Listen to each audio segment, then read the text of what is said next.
So guys, यहाँ देख्नुभयो नि, यहाँ मौरी काम गर्दा गर्दै घारबाट निस्क्यो हैन। अब यसलाई चाहिँ हामी फेरि घारमा हाल्छौं। अब यस्तो पुरा प्रोटेक्सन हुनुपर्छ हैन, नत्र त्यसले टोक्छ। र त बहिनी यसो त्यहाँ देखाउ त, त्यो देखाइराख ल। माथि देखाइराख, जुत्ता चिप्लिन्छ, तिमरी गरेको त जुत्ता चिप्लिन्छ। ल त ल, म सकिनँ भने त्यो भाग्न खोज्यो भने हैन, फेरि हजुरलाई बोलाउँछु नि।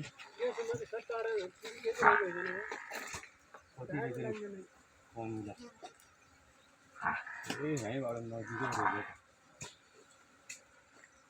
यस्तो छ।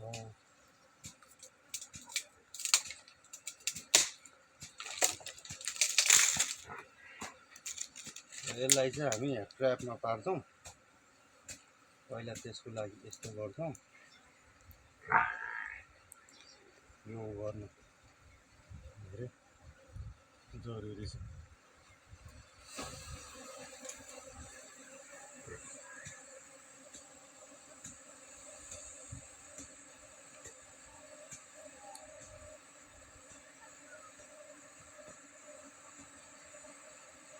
मौरी आइसकेको छ। अब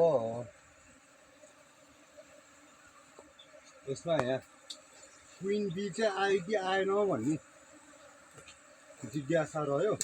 फेरि मैले एकदम चिप्लो जुत्ता लाएर आएको छु आज। फेरि रुख चढ्न नसक्ने खालकै मान्छे हो।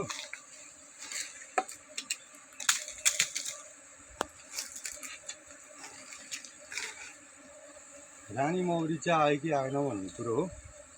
तर एकछिनमा थाहा हुन्छ। यो कोको पर्दा बस्यो गरेर भने रानी छ भन्ने बुझ्दा हुन्छ।